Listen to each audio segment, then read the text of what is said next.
कि Rahul Gandhi formula hit हुआ, 17 सांसदों ने बाजी पलट दी और मोदी की बैठक से टीएमसी के सांसद गायब हो गए। बड़े ध्यान से इसे समझिए आप दर्शक, क्योंकि बड़ी महत्वपूर्ण है। अब नरेंद्र मोदी जो 362 सांसदों का सपना देख रहे थे और नरेंद्र मोदी यह सोच रहे थे कि डिलिमिटेशन बिल हम पास कर लेंगे, इसी नजर से ममता बनर्जी को तोड़ने की शुरुआत की, वहीं से शुरुआत की इंडिया गठबंधन को तोड़ने की। 20 तोड़ तो लिए, लेकिन 20 तोड़ने के बाद में समस्या जो मोदी सरकार के लिए आ गई कि भारतीय जनता पार्टी में शामिल नहीं कर पाए। अब वह बात खुल करके आ गई है कि भारतीय जनता पार्टी के नेताओं के अंदर विद्रोह हो गया कि इन्हें आप भाजपा में शामिल नहीं कर सकते, एनडीए में शामिल कर लीजिए, भाजपा में शामिल नहीं कर सकते आप। यानी कि अपनी पार्टी में कोई महत्व देने के लिए तैयार नहीं था, और अगर मोदी भाजपा में शामिल कर लिए होते तो फिर भारतीय जनता पार्टी के कई टुकड़े हो गए होते। तब उन्हें रुकना पड़ा क्योंकि बगावत हो गया था, तो इन्हें एनसीपीआई में शामिल कर दिया। उस पार्टी में, जिस पार्टी ने 2024 का लोकसभा चुनाव भी नहीं लड़ा, उस पार्टी को बैठे बैठाए 20 सांसद मिल गए। उस पार्टी को 20 सांसद मिल गए जो पार्टी पारित ही नहीं है। तो ऐसे में जब 17 सांसद मिल गए तो वह एनसीपीआई के बाहर कहे जाते हैं और अंदर जो है वह टीएमसी के कहे जाते हैं। यानी कि दो नाव पर सवार हो रहे हैं। उनकी पहचान खुद की कुछ भी नहीं बची। किस पार्टी के हैं? एनसीपीआई। अंदर कहां है? तो एनसीपीआई को मान्यता प्राप्त नहीं है, टीएमसी है। तो फिर उनकी सहजता अब जाने के कगार पर आ गई है। ऐसे में जब टीएमसी के कुछ सांसद बैठक में जाने से इनकार कर दिए, उन्होंने कहा, 3 सांसद यूसुफ पठान और बाकी 2, कि हम एनडीए को सपोर्ट नहीं करते हैं, हम बैठक में नहीं जाएंगे। और यह आ गया कि हम घर वापसी करेंगे और बातचीत हमारी चल रही है ममता बनर्जी के पास। तो बाकी 17 को संकट आ गया। अब बाकी 17 में इन लोगों ने सोचा कि हमारी सहजता चली जाएगी, तो उसमें से 14 और आ गए, 17। अब 3 जो तोड़ फोड़ करने वाले थे वह फंस गए।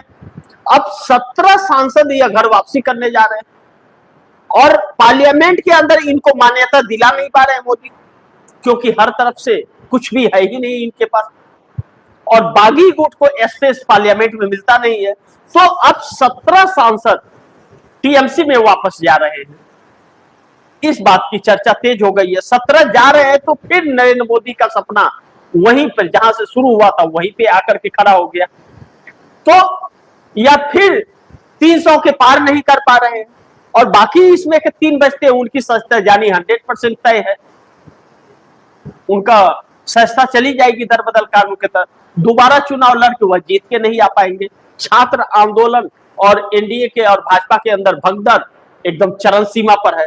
तो ऐसे में यह 17 सांसद अब बैठक में नहीं गए हैं। 17 सांसद कह रहे हैं कि हम एनडीए को सपोर्ट नहीं करते, इसलिए हम नहीं जाएंगे। तो यह 17 सांसद फिर नहीं गए तो और भी मोदी के लिए समस्या खड़ी हो गई। मोदी के लिए समस्या इस बात से भी खड़ी हो गई कि अब तो फिर डिलिमिटेशन का कोई सवाल ही नहीं उठ पाता। अगर डीएमके आ भी जाए 22 सांसदों के साथ, तभी भी कानून नहीं पास कर पाएंगे, क्योंकि 362 चाहिए, कहां से लेके आएंगे। तो फिर ऐसे में उन्हें कदम पीछे खींचना पड़ा। लेकिन अचानक एनडीए में भगदड़ मच गया अमित शाह के खिलाफ। यह तो समस्या खड़ी हो गई जब राज्यसभा के सभापति उपराष्ट्रपति सीपी राधाकृष्णन ने मल्लिकार्जुन खड़गे के दिखाए गए तेवर और रिक्वेस्ट पर किरण रिजिजू को कहा कि आप गृह मंत्री तक खबर पहुंचा दीजिए, बोलिए वह सदन में आके जवाब दें विपक्ष का। तो किरण रिजिजू सन्न रह गए, उनके पास वो समझ ही नहीं पाए हम क्या करें क्या ना करें। अब ऐसे में रविशंकर प्रसाद का बयान आता है कि प्रधानमंत्री और गृह मंत्री तो दफ्तर में हमेशा रोज मिलते हैं, बस सदन में नहीं आते। तो इससे यह साफ होता है कि वह नहीं आएंगे। तो क्या सीपी राधाकृष्ण का भी हाल जगदीप धनखड़ जैसा कर दिया जाएगा कि बोलने की हिमाकत दिखा लिए? लेकिन सीपी राधाकृष्ण आरएसएस के हैं और जगदीप धनखड़ आरएसएस के थे नहीं, बन रहे थे। तो जगदीप धनखड़ को गायब कर दिए, सीपी राधाकृष्ण को गायब करेंगे तो संकट आ जाएगा। लेकिन कुछ भी यह कर सकते हैं, आओ नताओ कुछ भी देखते नहीं है।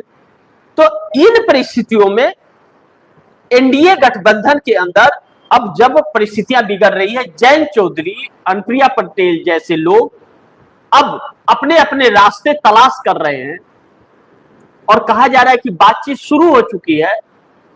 तो फिर एक भगदड़ वाली परिस्थिति एनडीए गठबंधन में बच रही है और यह भगदड़ किस हद तक जाएगी और कितना नुकसान पहुंचाएगी सरकार को, यह आप दर्शक समझ सकते हैं।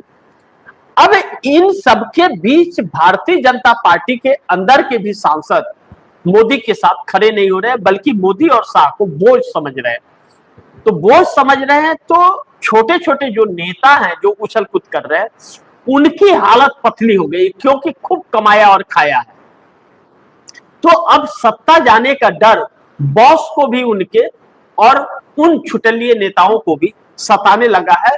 डिलिमिटेशन एक आखिरी उम्मीद थी मोदी शाह की सत्ता में वापसी का, कि इसके जरिए फिर एक बार सत्ता में आ सकते थे। लेकिन अब डिलिमिटेशन ना आने से और वन नेशन वन इलेक्शन न हो पाने के कारण चुनाव आयोग भी इनकी मदद नहीं करेगा, यह साफ उपचुनाव में दिख गया।